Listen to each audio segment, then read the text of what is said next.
ये डिनोमिनेटर समझना ही अपने आप में पहली कला है। बट ये जिस तरह का क्वेश्चन है ना, a plus B by two, है ना, उस तरह से फील आता है थोड़ा थोड़ा कि इसमें कोसाइन का रोल है। तीनों के तीनों सवालों में इतना कुछ, इतना बढ़िया सीखने के लिए है कि मजा ही आ जाए। अंडरस्टूड। उसके अलावा भी ये एक्सरसाइज एक से एक बढ़िया कॉम्प्रिहेंशन से भरी हुई है। मैंने तो दो तीन क्वेश्चन सोचे हुए, तो I did those only, but you have to do all of.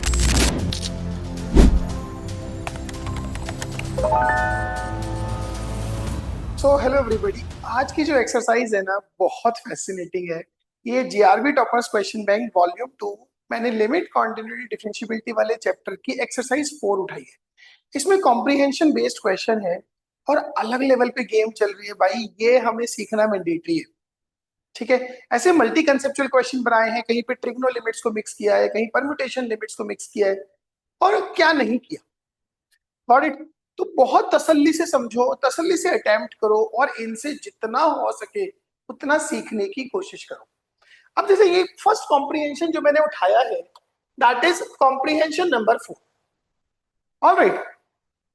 तो इसके ना पहले हमारा जो मेन रिस्पॉन्सिबिलिटी है कि इसके न्यूमरेटर और डिनोमिनेटर को सॉल्व करते हैं। एक बार वो सॉल्व हो गए, लिमिट तो आप निकाल ही लोगे, फिर क्वेश्चंस के आंसर्स तो आप कर ही दोगे। तो इसके अगर मैं न्यूमरेटर पे ध्यान दूं ना, इसका न्यूमरेटर है limit N approaches to infinite. चलो उस पर बाद में सोचेंगे। इसका जो न्यूमरेटर है ना, वो है sigma R varies from 1 to N greatest integer of R square e to the power X square minus X. ये गॉट इट। बहुत पॉपुलर और बढ़िया क्वेश्चन है ये।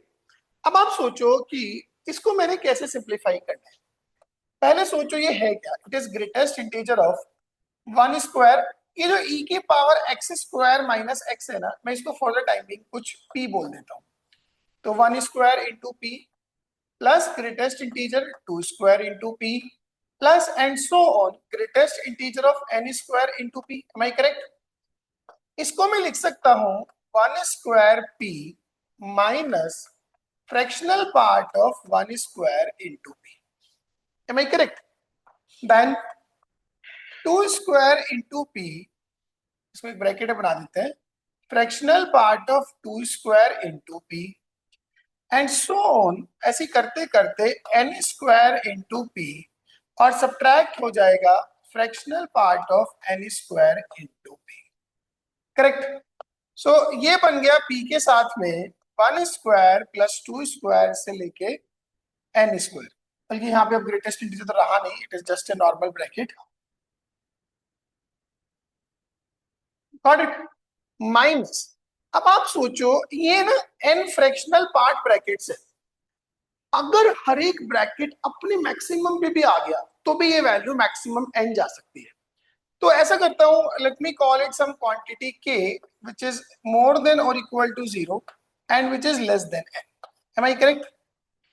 तो ये मेरे पास आ गया N, N plus one, 2n plus one upon 6 into P. P क्या था? e to the power X square minus X minus some quantity K which is more than और equal to 0 less than N. ये अपने पास ना numerator आया।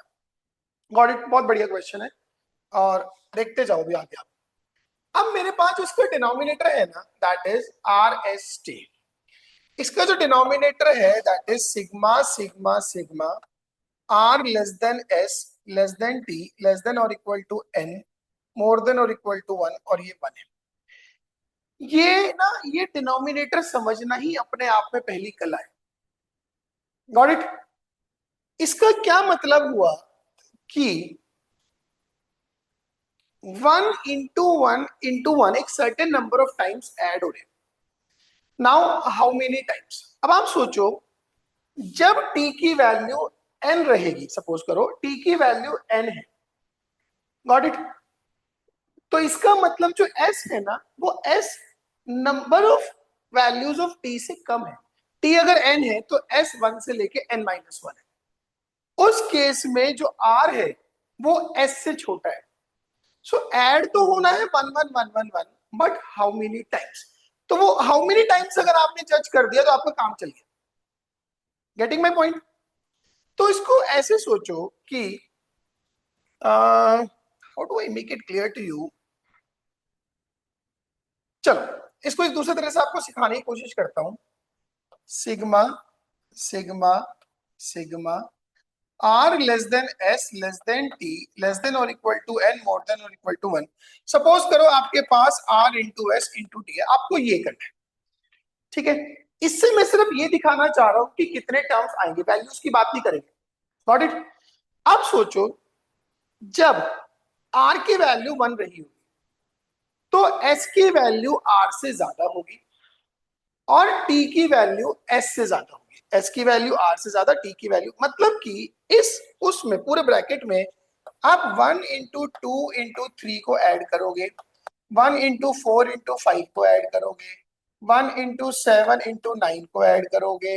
ऐसे करते करते ये जितने भी आप ब्रैकेट बना सकते हो, फाइनली आप n-2 n-1 into n इसको भी इसमें ऐड करोगे। मेरे वाले सवाल में जिसकी मैं बात कर रहा हूं इसमें आर एस टी सब 1 1 1 है।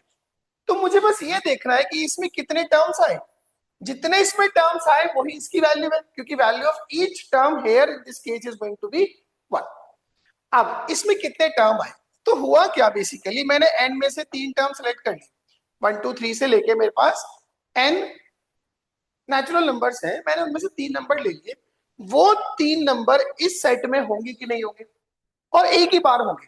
जैसे मान लो आपके 3 नंबर 7 11 13 आए, तो इसमें 7 into 11 into 13 डेफिनेटली होगा। Got it? तो यहाँ पे तो उसकी वैल्यू आ जाएगी 7 into 11 into 13, बट मेरे केस में उसकी वैल्यू कितनी रहेगी, 1। दैट मीन्स ये जो वैल्यू है ये आंसर सिंपली NC3 है।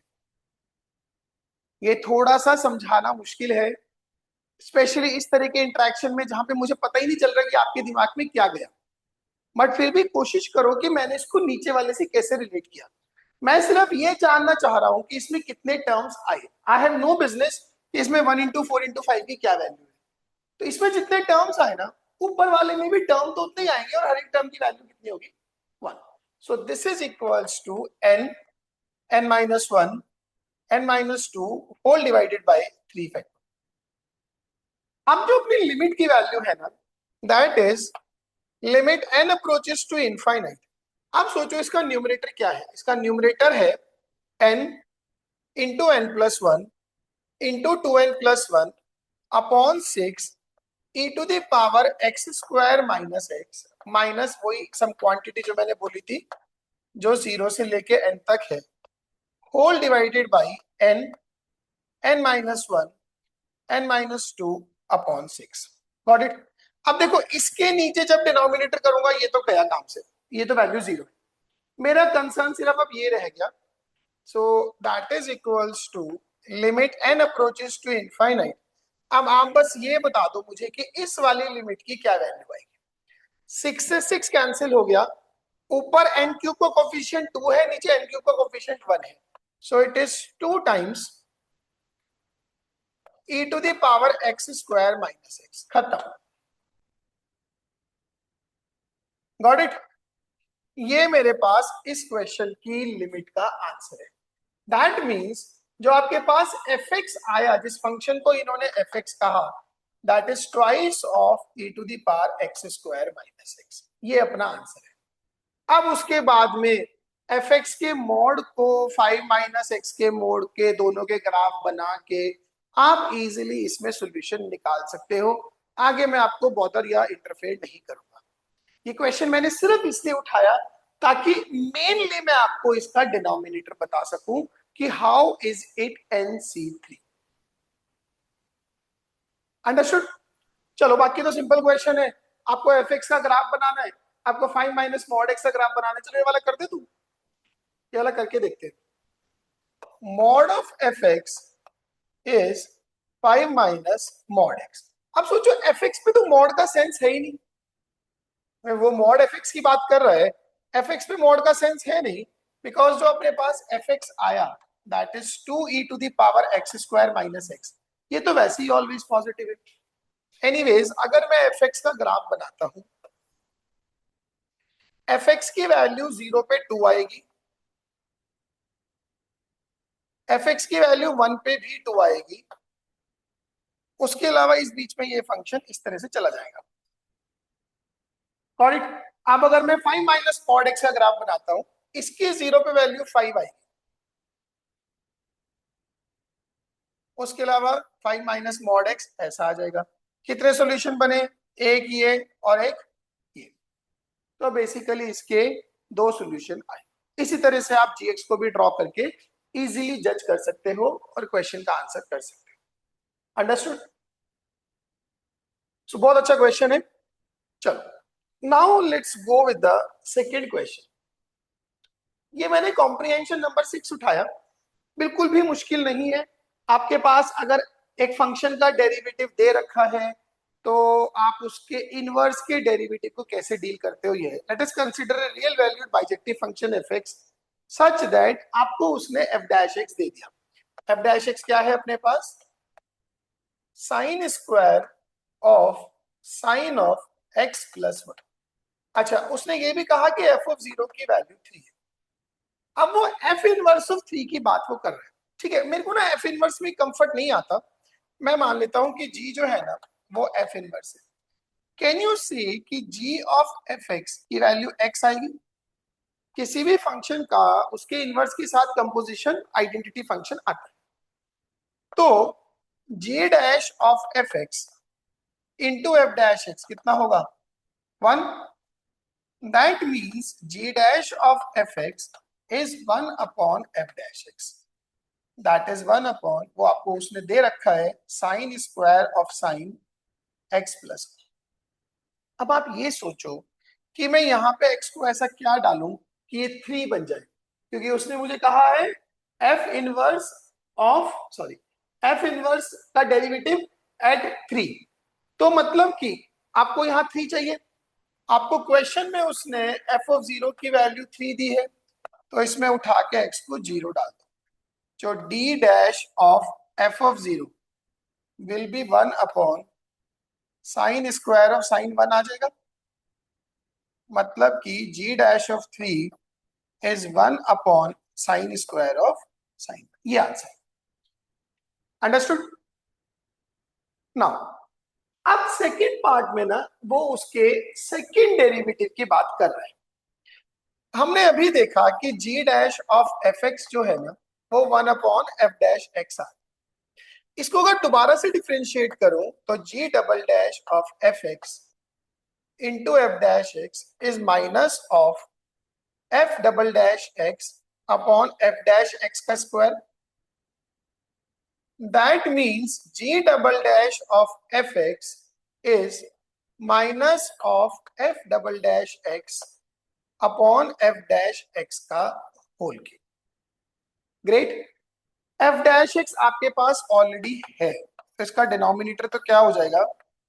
Sine square of sine of x plus 1 whole cube negative, और ऊपर f डैश का derivative that is twice of sine of sine x plus 1 cos of sine x plus 1 cos of x plus 1 into cos of x plus 1, ये आ जाएगा। अब आप इस पूरे में उठा के x को डाल दो 0, तो g डबल डैश 3 आ जाएगा। देखो यहाँ पे 0 डालेंगे तो minus of 2 sine of sine 1 cos of sine 1 cos 1 upon sine square of sine 1 whole raised to the power, मतलब 3 आ जाएगा, whole raised to the power 3। मैं क्लियर? अब आपके पास मैनेज करने के लिए सब कुछ है नीचे, जैसे साइन ऑफ साइन 1 की पावर टोटल 5 आ जाएगा, है ना? तो मुझे पूरी फीलिंग आ रही है कि इसका कैलकाटा आंसर है। करेक्ट? तो ये क्वेश्चन था, बिल्कुल भी मुश्किल नहीं है। हमें फंक्शन और उसके इनवर्स की प्रॉपर्टीज का आइडिया होना चाहिए और इस तरह से डेरिवेटिव को लिखना आना चाहिए। Now let's start with the third comprehension which I have selected is comprehension number 10। बहुत ही चुना हुआ क्वेश्चन, अलग ही लेवल पे इसका गेम है, बहुत ध्यान से समझने की कोशिश करना। A1 दिया है under root of A B1, B1 दिया है a plus B by two, A2 कुछ दिया है, फिर B2 दिया है, एंड सो ऑन। सब ऐसे ऐसे ही चल रहा है। देखो इसको हल्के हल्के शुरू करते हैं।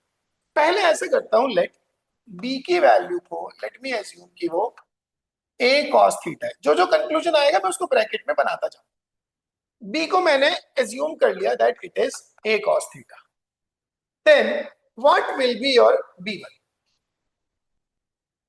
Your b1 will be a plus b1 by 2.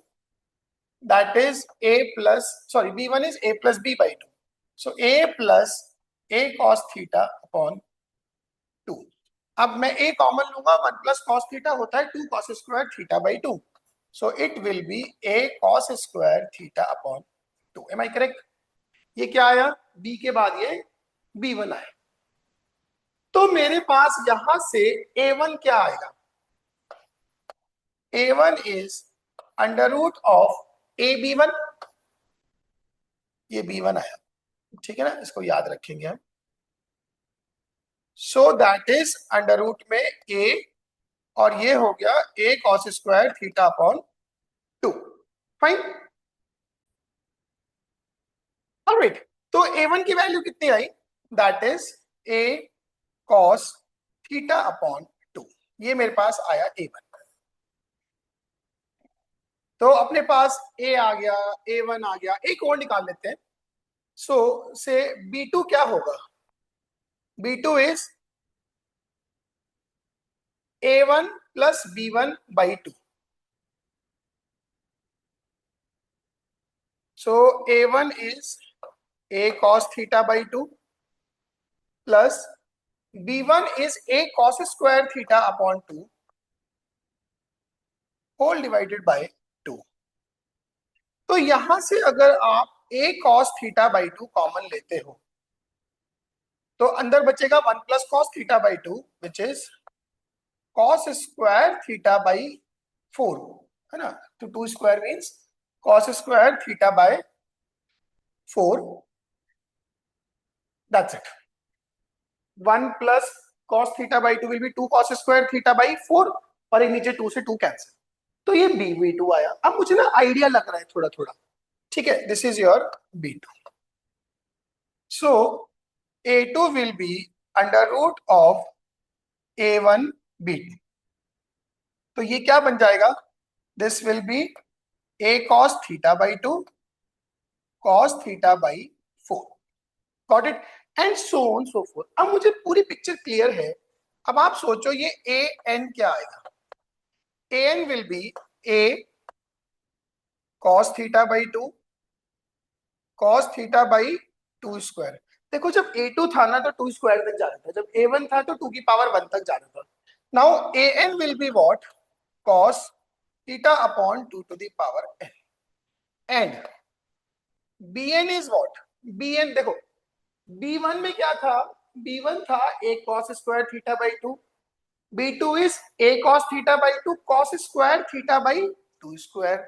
तो bn क्या होगा? a cos theta by 2 cos theta by 2 square and so on cos theta upon 2 to the power n minus 1 into cos square theta upon 2 to the power n। ये अपने पास bn है। और तो ये an और जो bn आए ना, यहां से अब अपनी सारी स्टोरी शुरू होनी है। इस क्वेश्चन का असली कहूं और पहला चैलेंज ना ये है। अब मेरा फर्स्ट क्वेश्चन क्या है? Limit n approaches to infinite an। Got it? So limit n approaches to infinite an is what? Limit n approaches to infinite an is what? A cos theta by 2 cos theta by 2 square cos theta by 2 cube and so on cos theta upon 2 to the power n। अब इसमें हम लोग cosine वाली series का formula लगा देंगे। That is limit n approaches to infinite a sine of double of the largest angle. अब देखो लार्जेस्ट एंगल ना ये है, तो साइन थीटा अपॉन 2 की power as many cosines we are using in this formula 2 की power n into sine of the smallest angle that is theta upon 2 to the power n. ये आ गया. Now as n approaches to infinite this value approaches to 0. तो इसको ऐसा करता हूं कि limit n approaches to infinite a as it is sin theta as it is divided by, इसको ना एक थीटा से मल्टीप्लाई कर दिया, एक थीटा से डिवाइड कर दिया, 2 की पावर n को रखा इसके साथ और ये साइन थीटा अपॉन 2 की पावर n इसके साथ. अब आप सोचो ये साइन 0 अपॉन 0 की वैल्यू 1 हो गई. यस और no?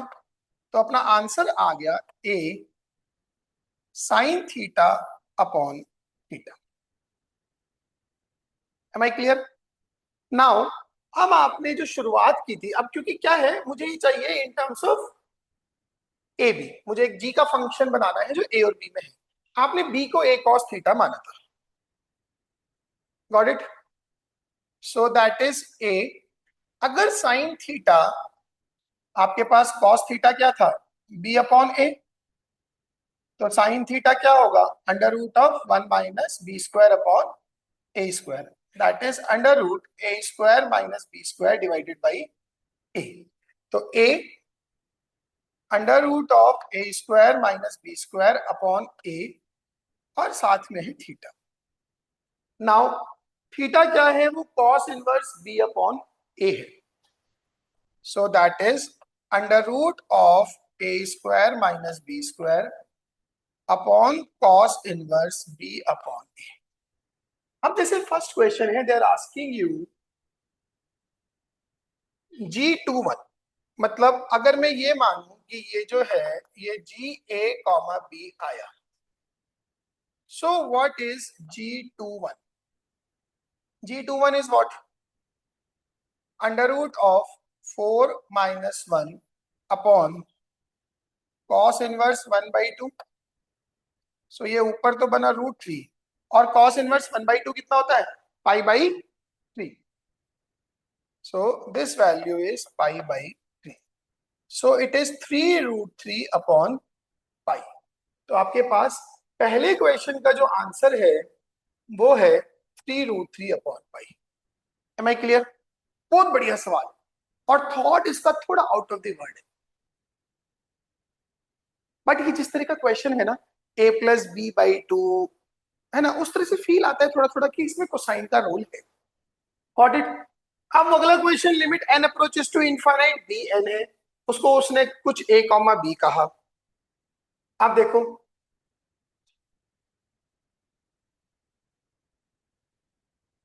Limit n approaches to infinite B N, ये क्या बनेगा limit n approaches to infinite. अब आप एक चीज सोचो, इसमें ये जो कुछ पूरा का पूरा है यहां से लेके एक कॉस को इन्वॉल्व करूंगा तो वो ए एन ही है, A N into cos theta upon 2 to the power n. So this is A N into cos theta upon 2 to the power n. n approaching to infinite पे ये वैल्यू 0, तो cos 0 कितना हुआ 1. तो ये भी आंसर क्या आ जाएगा, ये आंसर आ जाएगा जो n approaching to infinite A N का आंसर है, that is under root of A square minus B square upon cos inverse A upon B. इसको उसने कहा है ये F of A comma B है.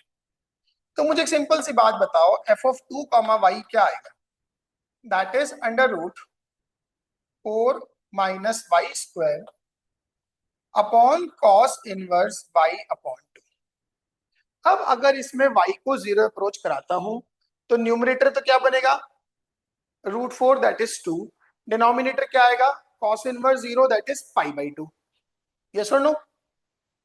Limit y approaching to 0 f of 2 comma y is limit y approaching to 0, this is under root of 4 minus y square upon cos inverse y by 2.